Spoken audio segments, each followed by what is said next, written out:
BFM Business, BFM Crypto, le club. Comme chaque après-midi, aussi un coup d'œil, effectivement, un regard sur ce marché des cryptos. Comment le Bitcoin évolue-t-il? Il est toujours proche des 29 000 $, un peu en dessous, 28 560 $ en ce moment. On va en parler avec Valentin Demey pour Cryptos. Bonjour Valentin. Et Xavier Fenot qui nous accompagne aussi. Xavier Fenot pour Interactive Trading. Bonjour Xavier.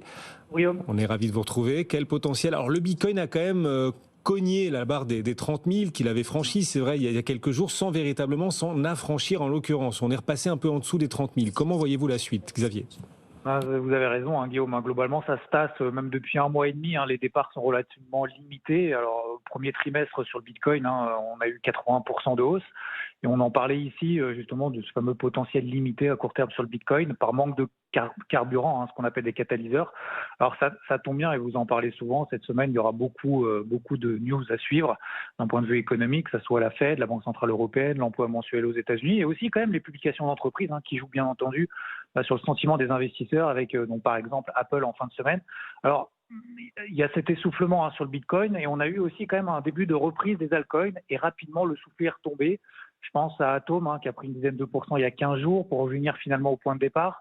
Même chose pour Solana qui a pris 30% en quelques jours. Je pourrais en citer des dizaines. Donc on n'est pas dans ce qu'on appelle une alt season, une surperformance des altcoins par rapport au Bitcoin qui reste donc dans le top 10 des meilleures performances depuis un mois parmi les 50 plus grandes crypto-monnaies.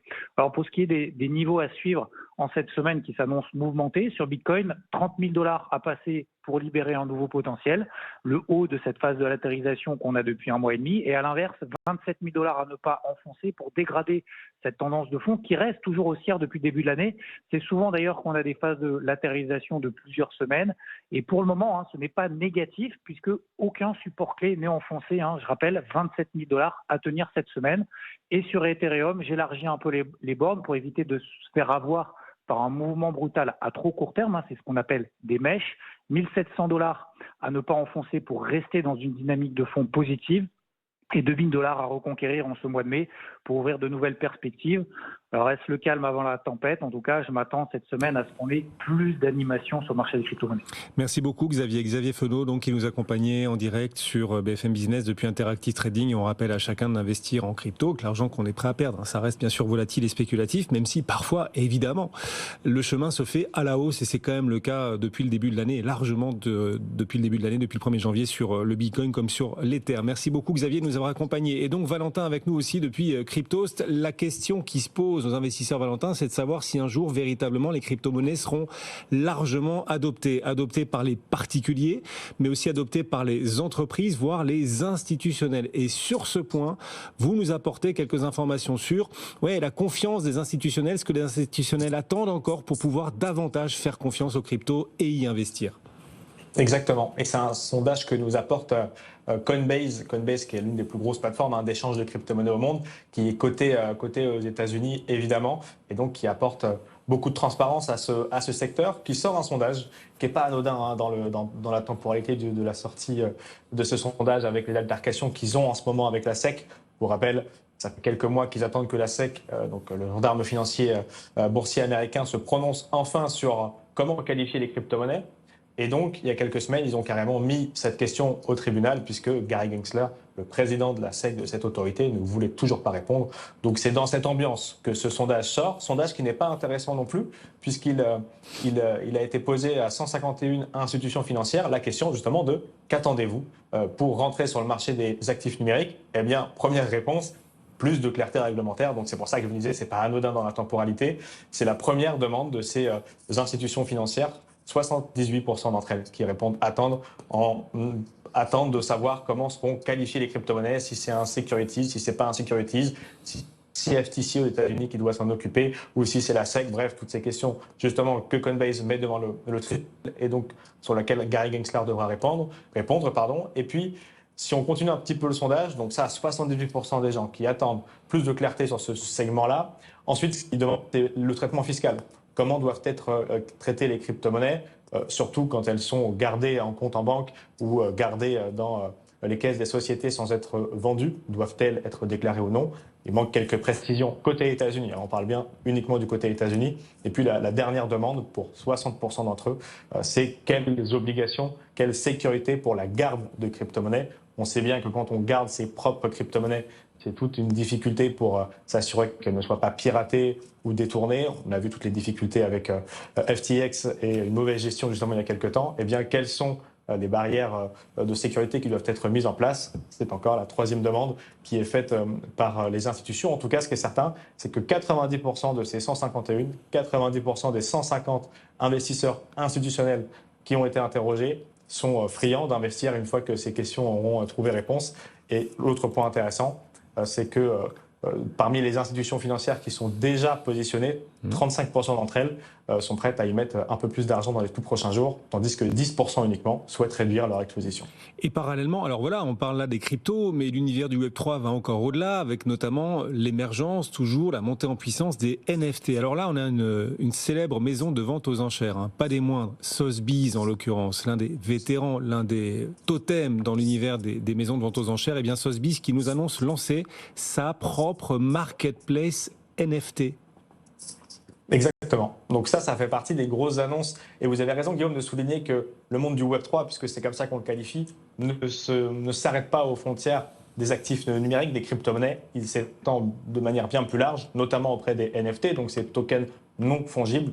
Grosso modo, aujourd'hui, c'est beaucoup d'œuvres d'art, mais on résume souvent ça à des certificats d'authenticité sur les blockchains.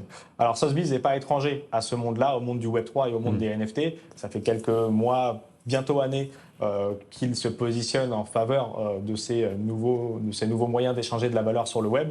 Il y a quelques temps, ils avaient vendu une centaine, si je ne dis pas de bêtises, d'œuvres d'art très connues dans le monde des NFT, puisque c'était des Bored Apes de Yuga Labs sur justement une première version de leur marketplace. L'inventeur du web aussi, Tim Berners-Lee, avait tokenisé le code source d'une partie de ses pages. Donc c'était quelque chose sur lequel il était assez familier. Mais là, cette fois-ci, c'est vraiment leur propre version des marketplaces. On en connaît un paquet. On connaît OpenSea, on connaît Rarible, on en parle souvent ici. Mais là, ça sera bel et bien celle de Sotheby's, qui met en avant 13 artistes de tout un tas de milieux différents. On voit de la photographie, on voit de la création numérique par intelligence artificielle. Bref, 13 qui ont été mis en ligne sur leur page.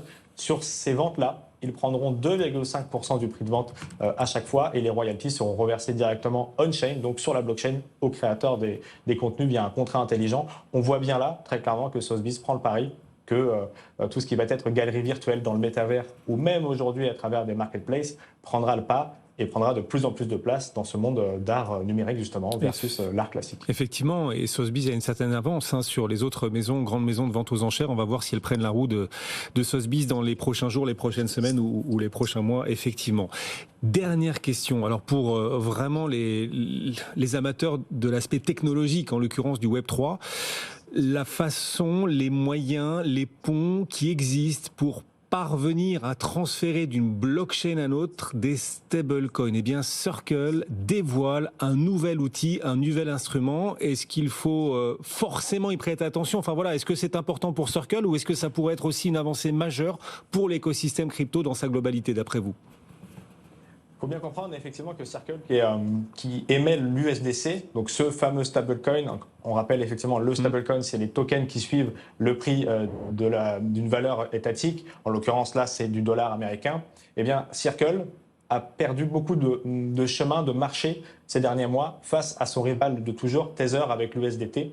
Et donc, la news dont on va parler aujourd'hui a vraiment vocation à rattraper ce gap qui s'est d'ailleurs amplifié ces derniers mois quand, souvenez-vous, le USDC avait perdu un petit peu la parité avec le dollar suite aux faillites des banques américaines, puisque, pour rappel, à chaque fois qu'il y a un USDC qui est émis sur les blockchains, il y a un USD ou équivalent USD, donc soit un vrai dollar, soit des bons du trésor américain à court terme pour être très précis, qui sont gardés dans des comptes en banque physiques.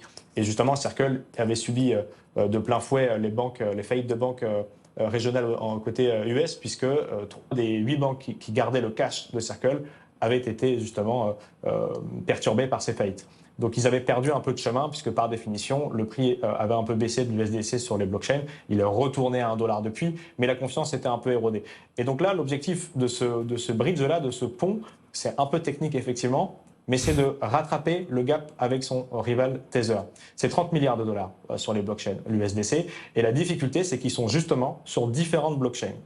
La blockchain majoritaire, on le sait, c'est Ethereum, et donc à chaque fois qu'il y a un USDC qui est émis sur la blockchain Ethereum, on l'a dit, il y a un vrai dollar dans les comptes en banque de la société Circle.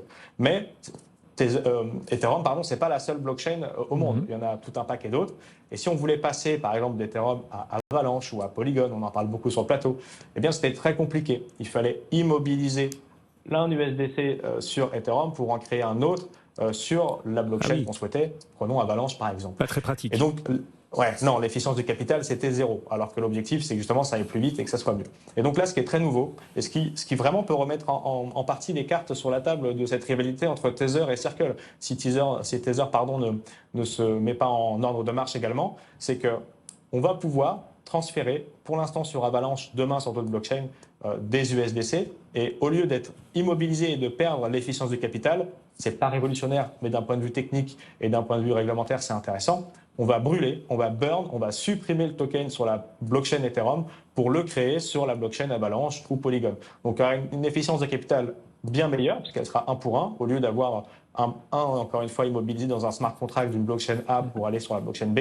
Et on verra effectivement si ça permet de réduire ce gap. À l'instant, si on regarde l'USDC de Circle, c'est 30,6 milliards de dollars de capitalisation. Et le Tether, on est à 82 milliards. Donc effectivement, c'est un gap qui s'est amplifié ces derniers mois. Ils ont perdu plus de 10% de part de marché ces derniers temps, Circle, alors que c'est vraiment la société la plus transparente, la plus auditée et a priori la plus sûre du marché. On verra si ce bridge lui permet de rattraper son retard effectivement sur le premier des stablecoins, en l'occurrence Tether, Circle, donc qui dévoile ce bridge que vous venez de nous décrire et nous expliquer. Merci beaucoup Valentin Demey, journaliste pour Cryptos.